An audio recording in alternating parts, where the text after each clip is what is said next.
We've done it, guys. We're at episode 12 of Madoka Magica. I did not write down the episode name, but I'm sure it's something very melodramatic. Yeah. Hi, by the way. I'm the Fangirl. And I'm the Bagel Ghost. And this episode, first of all, starts off exactly where the last one ended. There's no time gap or anything. We have Madoka about to make her wish, and Homura like, no! But it really stuck out to me, probably because of all the advertising lately, that Valpurgisnacht makes this green and pink ring that really has Wicked vibes to it. It is very possible that that was the reference, but I find this scene extra devastating for Homura specifically, because not only was saving Madoka her wish, but that was Madoka's wish. Indirect wish. It wasn't Madoka's wish from Kyubey, it's just what Madoka asked Homura to do for her. Well, yeah, but a wish is a wish. What makes something not a wish? The fact that the incubator didn't grant it? Well, he's not gonna grant, don't give us energy. You know what, though? I do have some interesting things to comment on Homura, but I want to wait till the end where it's more relevant for the people who maybe haven't seen this episode in a while. Although, another thing I want to point out that I noticed in the last episode when I was grabbing screenshots, okay, you know how Valpurgisnacht's going around and she has all of the shapes of witches going around her making trouble? I thought those were other magical girls. Well, that's what I mean, though, but they are supposedly witches, magical girls, something in that format, yes? Yeah. Okay, one of them looks remarkably like an outline of Madoka when she has her big floofy pink and white dress on. That doesn't exist in this universe yet. I mean, we see a lot of magical girls in this episode, especially when Madoka is purifying magical girls, and I believe that one with the teddy bear thing going on, she had a very puffy skirt like Madoka has. I don't know, this one was very much Madoka shaped, and I don't have my tablet in front of me to show you, but Madoka's dress sticks out in a very specific kind of iconic way at this point. She's a rosebud because she is a budding magical girl. I don't know if that shape, that silhouette, is supposed to be foreshadowing that Madoka's gonna come in and deal with this, or if it's suggesting that a timeline version of Madoka is caught up with Valpurgisnacht. And it's hard to say because there's so many different timelines, who knows what's leaking onto something else. Could be literally anything. Anyways, back into this episode specifically, it's kind of heartbreaking because when Madoka goes, I'm gonna make a wish, and Homura has this whole breakdown, Madoka just starts hugging her and she's like, I'm so sorry, you know, I know that I am the person I am now because of you and you've done so much for me, but I have to do this. I have to make a wish. I don't think there's any avoiding it. And Kyubey's all, because of your karmic destiny, any wish that you want, no matter how insane, is going to come true. And she's like, promise? Madoka says, hey, so you know what'd ruin all your plans? Oh no! And nothing can go wrong. Oh no, it all went wrong! That's basically what happens to Kyubey there, because Madoka's wish was to erase all witches, past, present, and future before they're born. Now grant my wish, incubator. Yeah, she gets real, like, snap those fingers, do as I say. And then she became Godoka, which apparently the official name is Marugami? But you're getting ahead of yourself, because before Madoka becomes Godoka, she goes into what looks like Mommy's apartment, and she's having cake and tea with Mommy, and then Kyoko shows up as well, and Mommy's kind of given the concerned big sister, are you sure you've thought this through? Which almost comes off like an incubator safeguard to try and get Madoka to change her mind for a wish that size. It's a little late. She's already in the afterlife tea party. Yeah. But I find it very interesting for a number of reasons why it's Mommy and Kyoko here who showed up. Like, I fully understand Mommy being here, but why not Sayaka if you're going to choose only two girls to sit with Madoka?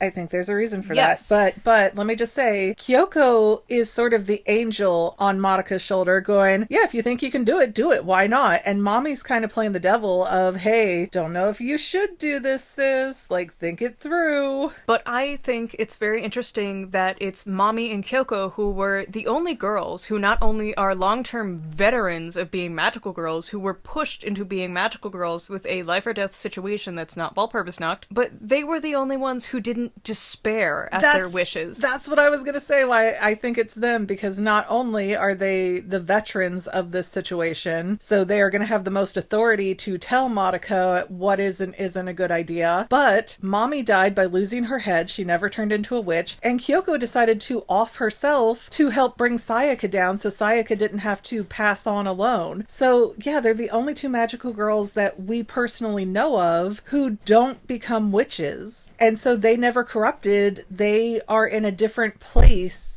spiritually, I assume, than the other magical girls who do corrupt. So Sayaka's still alone. Oh no!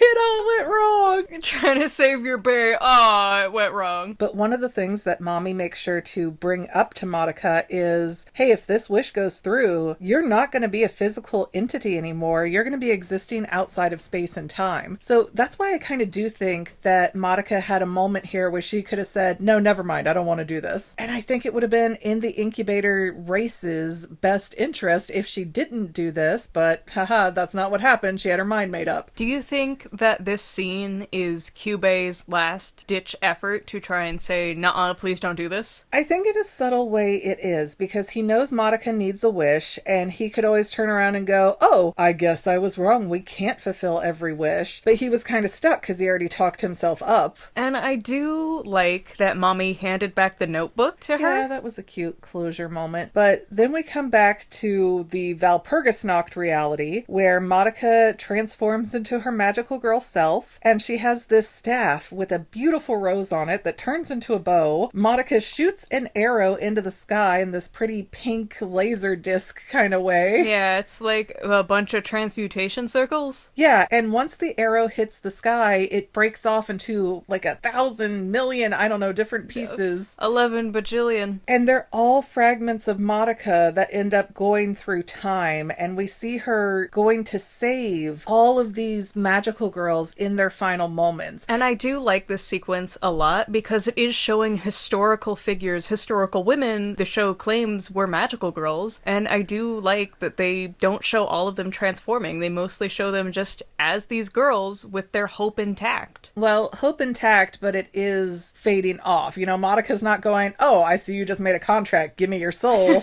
These girls are about to turn into witches, but she's stopping it. Madoka appears in the sky out of nowhere, and she's like, don't worry, I am not going to let your wish get corrupted and fall into despair. Like, I am here to save you. She is mercy killing all of these girls. girls. No matter how many times I see this series and this episode, that scene where she goes through time to all the girls just makes me want to start sobbing, because it's almost like, I can't fix your fate. You made the contract. I can't save your body, but I can save your soul. You don't have to be a bad thing. How wonderful. The true so sad. When I was 6 years old...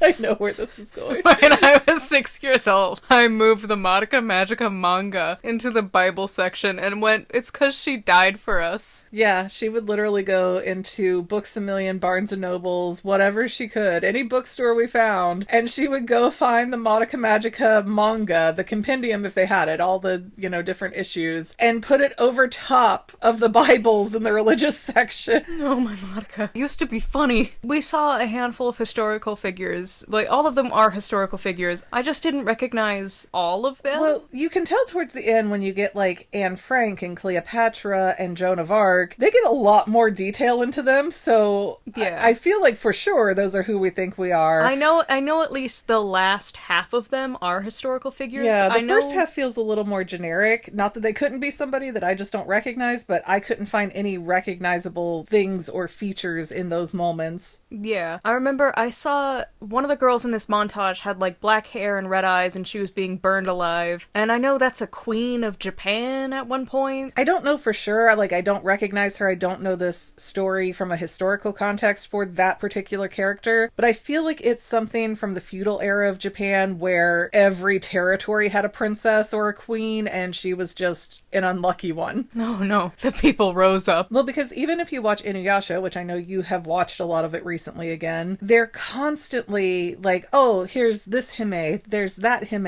and it's like every shogun territory has its own princess, and I think that's probably part of that. There is a lord for every block. Yes, they have territories like cats. This is my windowsill. Scientists have determined that you can't go 3 meters without finding another Japanese lord. But Madoka now comes back to deal with Valpurgisnacht after we see parts of her going all through time. And it's such a strange moment with Valpurgisnacht because even though Val isn't really talkative, she just kind of has that witch laugh thing going on. Madoka decides to monologue to Valpurgisnacht a little bit. And part of what she says is that Madoka herself wants to take the burden of all of Valpurgisnacht's pain, which is about 6 witches worth. At least. Well, that's according to the drawings we see on Homura's void wall that floats around. It seems like there's 6 of them in there. But Madoka unravels Valpurgisnacht in real time, and we see like pieces of soul gems and stuff all over the place. It's a really beautifully powerful moment, I think, because here's this entity we've been afraid of for the entire series, and it took Madoka not a one-shot, not a strength, not a fighting ability to stop her. It took this weird compassion that she had that was more empathetic than anything else we've ever seen. It took therapy.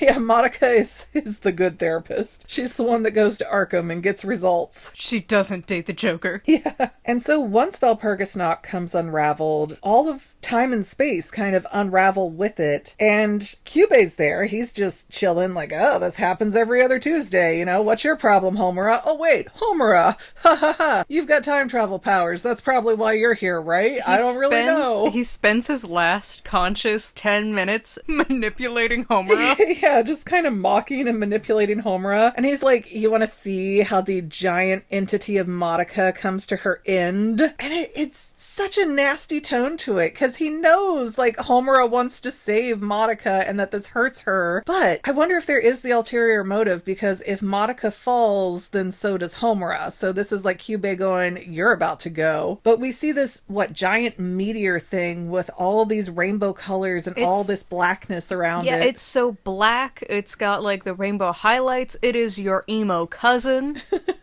Your emo cousin during Pride Fest. Ah. But yeah, this giant meteor is supposed to be Madoka's soul gem. And the soul gem eventually takes on so much burden and so much despair that it's going to destroy the entire universe. But that's kind of okay because it'll create a new universe. And the soul gem takes the shape of roughly a humanoid object. And it looks like it destroys Earth. Not like crumbly, but everything looks brown and dead. It, like, surrounds Earth for a couple of seconds, implying that because Madoka is now God, that her witch is consuming planets? Yeah, like a DC character, why not? But Homura starts crying, and then out of nowhere, Madoka in this beautiful white angel dress comes out, and she's like, don't be sad, Homura. I said all witches, so that includes me. I read the fine print now. Yeah. I learned.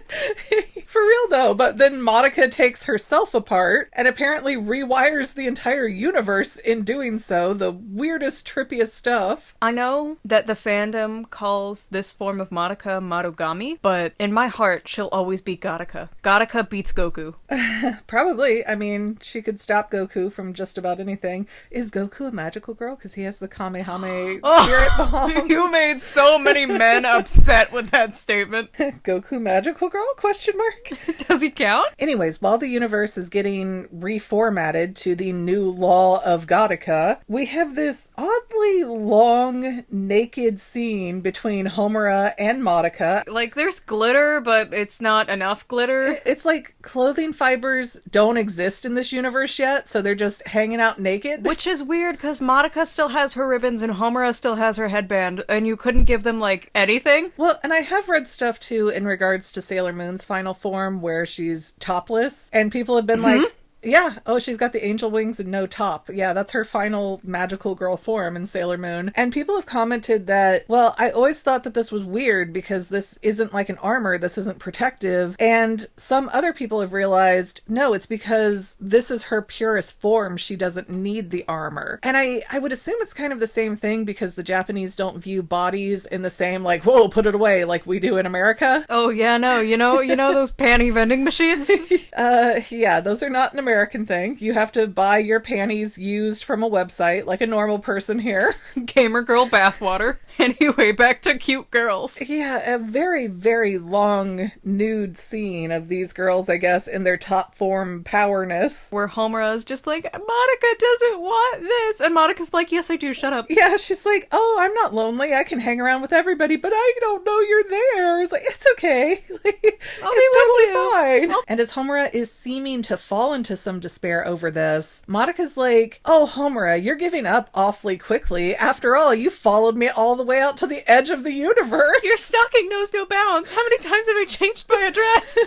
Homura is stalking Madoka from the very beginning. It gets worse in the third movie, too, but, we're not going to get into that today. But after this very long naked hug scene, Madoka fades away, and Homura gets sucked backwards, just going, Madoka! And Homura's thrown back into normal reality, or at least normal as it is now, with Godoka in the mix. And I do wonder if Homura has to relive her life in this universe just to blend in as normally as she can, or if she just got dropped off about the same time Godoka exploded. No, I think she gets dropped off when Sayaka happens, when Sayaka turns into a witch, because that's where it starts. Madoka gave Homura her ribbons before she disappeared, and Homura is standing there as Sayaka disappears when she should have turned into a witch, and Kyoko and Mommy are both standing there going, oh, that's the way it goes. That's the law of cycles. You bring on too much darkness and then you turn into nothing. And Kyoko says something that I think's really ironic here, where she goes, Sayaka didn't have to go out like that. Not over some guy she was crushing on. As if she didn't do the same thing, but with Sayaka. It's better. It's Yuri. But Homura is holding Madoka's ribbons while this scene is playing out, and she's a little fragile, obviously, like, Madoka. People are like, what are you talking about? But then we cut over to Kyosuke, who I swear is the realest villain in this whole thing. He's so ugly. He's not even ugly. He's just nothing. Like, he has no value. He's not good enough to have two girls fight over him. He's not. But one of them only became interested after she thought he was going to become a famous violinist again. So, yeah, Hitome, I'm looking at you. But we have what looks like Kyosuke doing an audition where he's playing Ave Maria for these 3 judges. I assume he's going into some specialty school for music. Oh yeah, Japan has a bajillion specialty high schools. We just don't really care about our students that much here. We don't have that many magnet schools, but we have Madoka and Sayaka sitting back behind the judges, kind of talking about the situation. And Madoka goes, look, Sayaka, I want to save you, but if I save you, Kyosuke doesn't get this. He doesn't get to perform. And as soon as this conversation wraps up, we see that Kyosuke does become a very famous violinist performing for big audiences. But, Madoka's having the real talk. Like, hey, if I save you, Kyosuke never gets to play again, and I don't think that that's what you want, but if it is, tell me now. And Sayaka's like, no, I'm at peace with my decision. I think I made the right call, except Hitome's way too cool for him. Excuse me, let her off the hook way too easy. I mean, Hitome is way too cool. She's got all these skills. She's so much richer than he is. She's a lot more emotionally intelligent. But we're still living in a universe where Hitome's gonna think that she caused Sayaka's death. And she did. And I guess, yeah, that's fair. She did. I was gonna argue for her mental health, but I guess Hitome did kind of push her over the edge there. She did, but she didn't do it maliciously. Hitome, she's very emotionally intelligent, and that whole sit-down scene with Sayaka that she had, I respect very much. I respect that very dearly. How she made her intentions clear, and she wanted to respect Sayaka's feelings before going after Kyosuke. But it's not Hitome or Kyosuke's fault that Sayaka wasn't going to do anything. And it's also very telling to me that Sayaka, once she takes a step back and she has the clarity and she's not, in her feelings as much, she realizes even if she doesn't get Kyosuke, she made the right decision. Now, I would argue I don't think that boy playing is worth your life, but you know what? It's also a very weird Japanese thing to do, so I'm not gonna, I'm not gonna fight with Sayaka. That's your call, baby. It's her grief seed. It's your grief seed. You can blow it up when you want to. And then your girlfriend will come and blow you up. So then we have another really interesting scene where Homura is wearing Madoka's bows, but she's just got it like one big bow on the side, and she comes across Madoka's brother who's drawing with a stick in the dirt, and not only is he drawing like the Madoka figure, but he literally writes out Madoka in hiragana. And he also draws her in her magical girl form, which I think is very interesting because we just saw that Madoka splits out from her magical girl heaven in her magical girl form. So I would like to headcanon that she spends time with Tatsuya. Yeah, no, I think that that's true, and I've never looked at it before this time watching it through. I just thought, Tatsuya had some kind of residual memory thing going on. But Madoka says, no, I'm still around. And there is this big thing that young kids can see like ghosts and spirits and things of that nature. So I think that Madoka does come to visit her family because she loves them and she can, even if they can't see her. How sad. It is sad, but it's kind of sweet. Like, she is still there. And then her mom's like, oh man, I get so nostalgic when I hear Madoka. Yeah, I hear this name and I don't know what it is. Is it an anime character? But it makes me just feel nostalgic, which the word nostalgia has a sense of sadness to it. So, the mom is feeling a loss even if she doesn't have a loss that she can comprehend. Not the dad, though. Apparently the dad has no opinion on this matter. Even when the dad, scooped up Tatsuya, it was so aggressive. He was nowhere near Homura's he's just yet. Don't you bother people. He wasn't. He was just talking. They were having a conversation about his missing sister. Even looking back on how the dad talks with Madoka versus Tatsuya. They are very different age brackets, so give him a little slack there. I mean, yeah, but he's also so much gentler and kinder and more understanding with Madoka, and he, made her cocoa, and was like, oh, I appreciate you doing this. I love that you're here with me. And he's with Tatsuya, get away from that girl, Tatsuya. Well, if you had to deal with that toddler 24/7, no one else to bounce him off of because your wife's at work and your daughter is a god now, you might get a little irritated too. Clearly the daughter's helping out because he's drawing her. Hey, my drunk wife is really light to move tonight because Godoka's helping transport her to bed. Anyways.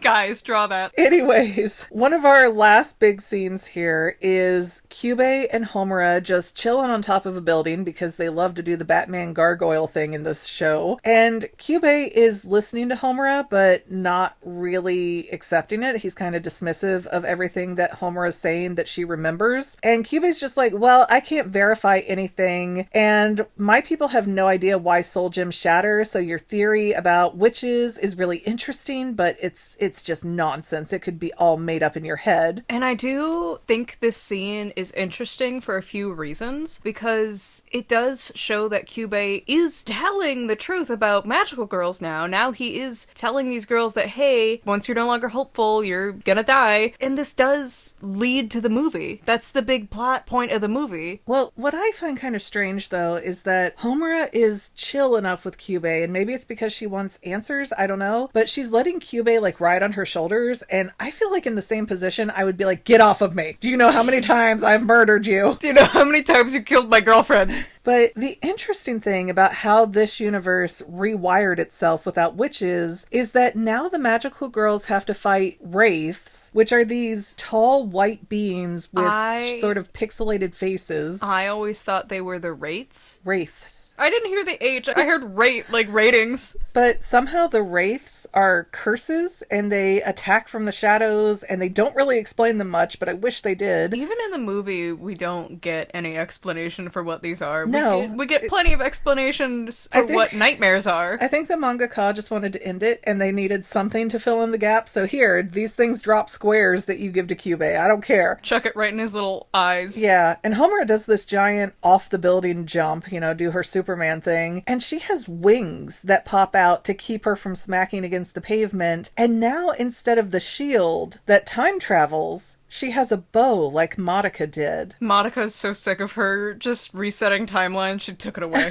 That's true, it could be. But okay, and here's what's interesting in the part that I want to talk about for a minute. We get this end of credit moment after a complete white void of an end of credits musical number, and there's this text thrown up on the screen that says, "Don't forget, always, somewhere, someone is fighting for you. As long as you remember that, you are not alone." How edgy. Yeah, it again sounds a little high school girl melodramatic, but whatever. I feel like more middle school girl, they're a lot more dramatic. But we are in this scene where it's a desert. It's a complete desert area. I don't know how she got there, but I do kind of think that because Madoka is not letting these girls become witches anymore and she's mercy killing them, I think that it's greatly reducing the amount of energy left in the universe. And Kyubey even says something along the lines of, oh yeah, your witch's theory, it's interesting. It's a much more efficient way. My people might do this all differently if we had witches to deal with. I have a different train of thought though, because it looks like Homura is walking through the desert. She gets the wings that pop out again, but this time instead of being like pinky purpley, it looks like a labyrinth inside of those wings. Yes, it is. And I like how it not only consumes the whole screen, but it consumes the rates that were approaching her. And right after that, we get all 5 girls in that labyrinth, colored penciled in, which perfectly leads into the movie. But hear me out, because this is where I think I'm onto something here. If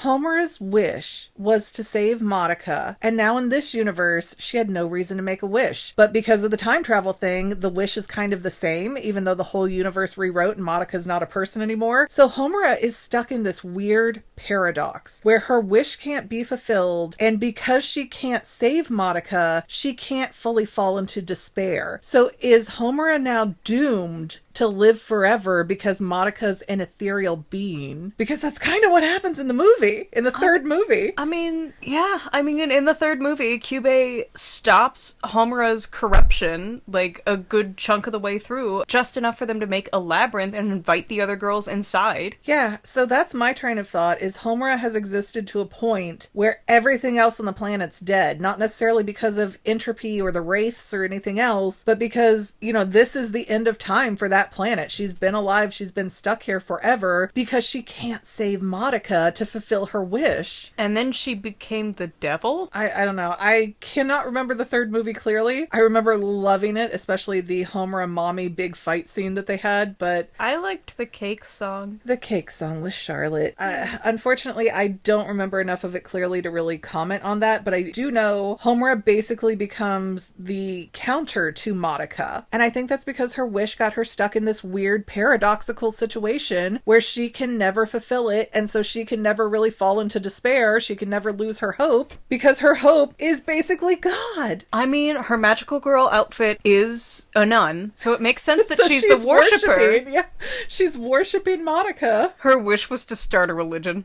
Okay, this has gone on a bit long. I have to edit all this, so I don't want to let us talk forever. Eventually, I hope that we get to talk about the third movie, but we don't have access to it right now, so it's not going to be in the next week or so. We are going to let Bagel do her color theory thing whenever she gets that done. I'll figure it out. It'll might not be until she gets a break from school, but we'll see. It'll happen, guys. We've heard your cries. We've heard your pleas. They did not fall upon deaf ears. Yes. And while my cat is destroying everything behind us, I think that this is a good time to remind you to please like, subscribe, comment, and or share. That is free for you. Paid channel memberships, not free for you, but very, very helpful. Cheaper than your soul. I don't know if you hear him sliding his nails across my arcade 1-up machine, but yeah, we're about to fight, kitty. Don't you turn into a Kyubey up there, you monster. He is a boy and white. Okay, guys, we will see you in something. My Little Pony's still going. Yeah, that one. I don't know. Yeah. But that's the end of Madoka for the moment. Yeah. Bye. And to any of my members here on YouTube, a huge bottom of my heart thank you for all of your help and support. If you would like to become a paid channel member, there is a link in the description below. Thanks again, guys. Love you. Well, family members, we're almost done, but I want to invite you to hang out with me in some other places. I'm on Twitter and Instagram as my own personal self, and I have a Facebook page too, but I mostly just post photos over there. And sometimes people say, hey McGann, I want to mail you something. How do I do that? Easy. Just click the About tab on my channel page, and my most current P.O. Box info will be right there. I also run another channel, The Family. It's really a hodgepodge channel where we might post anything. Oh yeah, and I also sell shirts and stickers and stuff with the Family and the Fangirl logos. If that is your cup of tea, I have a link in every description of every video. Finally, if you want to help out the Fangirl channel and make sure I'm putting out video essays for years to come, the best way you can help is by subscribing and watching more of my videos, whether they're new, old, whatever. Maybe even share one or two on social media, help spread the word. people who watch to the end of videos like you helps to tell the site, hey, this is a good video, we should recommend it to other people. So if you made it this far, leave me a comment of something like, hey, I made it to the end. Love ya. See you next time, family members. Bye.